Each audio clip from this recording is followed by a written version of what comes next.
और चलिए राजधानी लखनऊ से बड़ी खबर आपको बता दें, जहां यूपी जापान निवेश सम्मेलन 2026 आज हो रहा है। बता दें कि 200 सदस्यीय जापानी डेलीगेशन शामिल होंगे।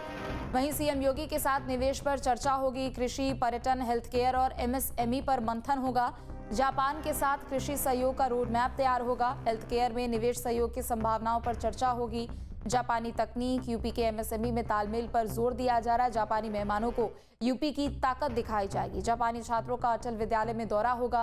1090 विमेन हेल्पलाइन की कार्यप्रणाली समझेगा डेलीगेशन। साझेदारी मजबूत करने के लिए एमओयू एक्सचेंज प्रस्तावित है। तो देखिए, दिल्ली में एक तरफ जहां मंथन किया गया, उसके बाद अब डेलीगेशन राजधानी लखनऊ में नजर आने वाले 200 लोगों का ये प्रतिनिधिमंडल, जो कि मुख्यमंत्री योगी आदित्यनाथ के साथ यूपी में निवेश की संभावनाओं को लेकर चर्चा करता हुआ नजर आएगा।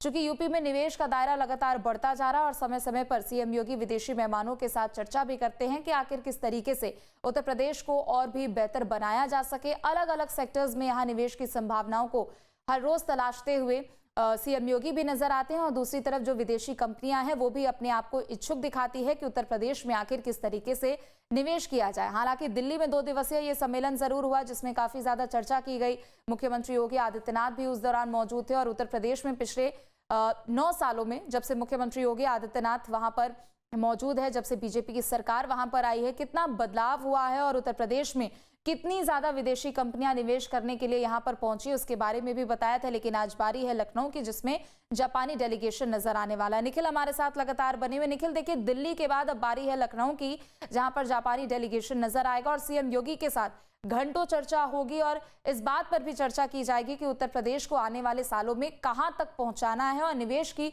संभावनाओं को भी तलाशना है।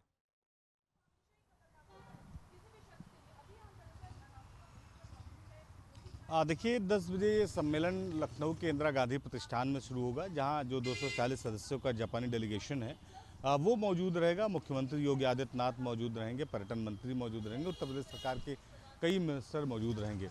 मुख्यमंत्री योगी आदित्यनाथ ने उत्तर प्रदेश की जब से सत्ता संभाली है, जिम्मेदारी संभाली है, तब से लगातार वो उत्तर प्रदेश के डेवलपमेंट को लेकर काम कर रहे हैं। उत्तर प्रदेश में जो डेवलपमेंट है वो किस तरह से हो सके, चाहे वो इंडस्ट्रियल क्षेत्र में हो, चाहे इंफ्रास्ट्रक्चर का डेवलपमेंट हो या लोगों को रोजगार से जोड़ने का डेवलपमेंट हो, हर तरफ वो काम करते हैं। उनकी मंशा ये होती है कि उत्तर प्रदेश के जो युवा हैं, जो व्यापारी हैं, वो तेज़ी के साथ आगे बढ़े, ताकि उत्तर प्रदेश भी आर्थिक प्रगति पर आगे बढ़े। जब उत्तर प्रदेश के रहने वाले लोग तेज़ी से आगे बढ़ेंगे तो निश्चित तौर पर प्रदेश का भी विकास होगा।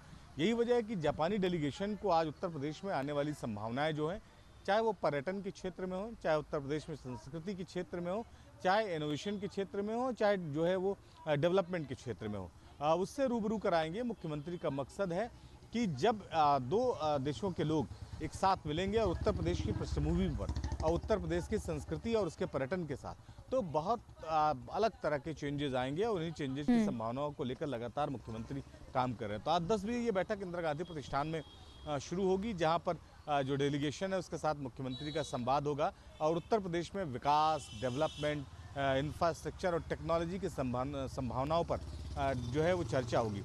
टेक्नोलॉजी को लेकर बहुत गंभीर रहते हैं मुख्यमंत्री। यही वजह है कि जापान को उन्होंने प्राथमिकता भी दी। तकनीक को लेकर हम किस तरह से जापान के साथ मिलकर काम कर सकते हैं उत्तर प्रदेश में, तो वो एक अहम पहलू होगा। तो 10 बजे ये कार्यक्रम शुरू होगा और लगभग 2 से 3 घंटे ये कार्यक्रम चलने वाला है। उसके बाद इस पूरी बैठक का, पूरी मीटिंग का एक कंक्लूजन निकल कर आएगा कि उत्तर प्रदेश के डेवलपमेंट में किस तरह से जापान के साथ उत्तर प्रदेश की जो सहमति है वो बनेगी। जी बिल्कुल। लेकिन दूसरी तरफ देखिए, सीएम योगी जब दिल्ली में मौजूद थे तो उन्होंने अपने संबोधन में कहा था कि उत्तर प्रदेश को उत्सव प्रदेश तो हम बना ही रहे हैं, लेकिन टेक्नोलॉजी के क्षेत्र में हो, हेल्थ सेक्टर्स की हम बात कर ले या फिर स्कूल्स की हम बात कर ले, उसमें कितना ज़्यादा तकनीक का इस्तेमाल करना है वो भी सीएम योगी ने ना सिर्फ जापान के डेलीगेशन से समझा, बल्कि साल की शुरुआत में सिंगापुर भी सीएम योगी गए थे, जापान भी गए थे और वहां पर उन चीज़ों को देखकर उन्होंने बखूबी समझा, जिसका पालन, और वो चाहते हैं कि उत्तर प्रदेश में भी इस तरीके की तस्वीर देखने को मिले।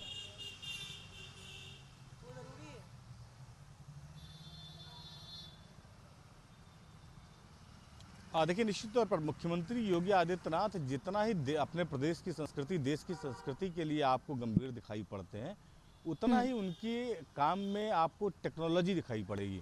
तकनीक से किस तरह से जोड़ा जाए, खास करके युवा पीढ़ी को, व्यापार को और उत्तर प्रदेश के तमाम उन लोगों को जो तकनीक के सहारे तेज़ी से प्रगति कर सकते हैं। देखिए, तकनीक एक ऐसा माध्यम है जिससे जो प्रगति की रफ्तार है वो कई गुना बढ़ जाती है। और ये बात उत्तर प्रदेश में कम से कम मुख्यमंत्री योगी आदित्यनाथ पिछले 9 सालों से समझ रहे हैं।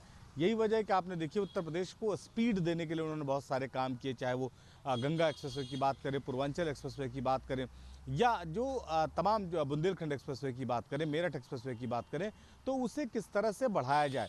तो एक तरफ स्पीड, दूसरी तरफ तकनीकी उत्तर प्रदेश में किस तरह से लाया जाए और दोनों के समन्वय से उत्तर प्रदेश का डेवलपमेंट किस तरह से हो, इसको लेकर कुछ कंक्रीट करने की हरदम उनके अंदर आपको लालसा दिखाई पड़ेगी। आपने जेवर एयरपोर्ट की कहानी देखी, उत्तर प्रदेश में तमाम जगहों पर एयरपोर्ट की जो है वो आपने तस्वीरें देखी, किस तरह से वो जोड़ना चाहते हैं कि जो स्पीड हो और तकनीक हो, दोनों बढ़े।